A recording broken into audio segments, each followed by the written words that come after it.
अब परिमेय संख्या कौन सी हुई? जब संख्याएं माइनस में भिन्न लिखी हुई है। जब भी कोई संख्या लिखी हुई ऐसी लिखी हुई है, ऐसी माइनस के 3/4, 3/-5, -3/-5।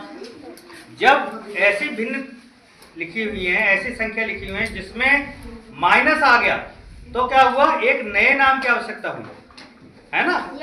भाई पॉजिटिव वालों को तो हमने कह दिया कि ये सब क्या है, पॉजिटिव वालों को क्या कह दिया कि ये सब तो भिन्न है। जब माइनस में आ गई तब उसको एक नए नाम की आवश्यकता हुई, उसको क्या कहा जाएगा? परिमेय संख्या। ठीक है। लेकिन परिमेय संख्या के साथ ये भी छूट रहे थे कि जो पॉजिटिव वाले इनका क्या होगा?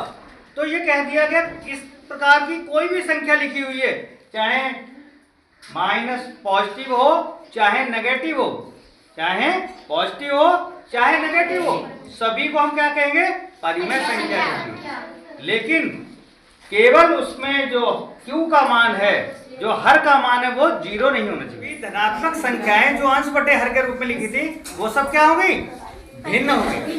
लेकिन जब वो संख्या माइनस में आ गई तो उसको हमें एक नया नाम देना पड़ा। क्या नाम देना पड़ा?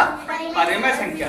तो ये कहा गया चाहे अंश में माइनस हो चाहे हर में माइनस हो, चाहे दोनों में माइनस हो, लेकिन एक चीज छूट गई प्लस वाली। तो कहा चाहे कैसी भी संख्या हो, चाहे पॉजिटिव हो चाहे नेगेटिव हो, सभी संख्याएं कैसी होगी? परिमेय संख्या। लेकिन बस एक शर्त रखी गई, उसमें हर का मान है, q का मान 0 नहीं होना चाहिए। क्योंकि किसी भी संख्या को मान लो 5 को 1 से भाग देते हैं तो क्या आता है? 5। 5 को 5 से भाग देते हैं तो क्या आता है? 1। और 5 को अगर 0 से भाग देते हैं तो क्या है? अनंत। क्यों? क्योंकि जब 5 रुपए थे और 5 लोगों में बांटने थे तो एक आदमी को कितने रुपए मिले? 1 रुपए। 5 रुपए थे, एक व्यक्ति को बांटना था तो क्या आया? एक आदमी 5 रुपए मिले। 5 रुपए थे और अभी हमें ये नहीं पता कितने लोगों को बांटने हैं, तो हम कितने लोगों को बांटेंगे? अनंत। मतलब अभी हमें पता नहीं है, कंफर्म नहीं है, इसलिए हो गया अनंत। तो ऐसी कोई भी संख्या जिसमें हर की जगह पे 0 होगा वो क्या कहलाएगी? अपरिमेय संख्या। मतलब जिसमें हर की जगह 0 नहीं हो वो सब संख्याएं परिमेय संख्या होगी, और जिसमें हर की जगह 0 होगी वो केवल परिमेय संख्या नहीं होगी। समझ में आ गया? सभी धनात्मक संख्या, सभी ऋणात्मक संख्या, सभी परिमेय संख्या हैं, किंतु उसमें q का मान 0 नहीं होना चाहिए। समझ में आ गया? जब भिन्न निकाली, सारे पॉजिटिव मानों तो भिन्न कह दिया और नेगेटिव मानों को जो साथ में ले लिया तो क्या कह दिया गया? उनको कह दिया परिमेय संख्या। तो परिमेय माइनस वालों को लिया गया तो पॉजिटिव वालों को छोड़ तो सकते नहीं थे, इसलिए कहा चाहे धनात्मक हो चाहे ऋणात्मक हो, सभी संख्याओं को मिला के क्या कहेंगे?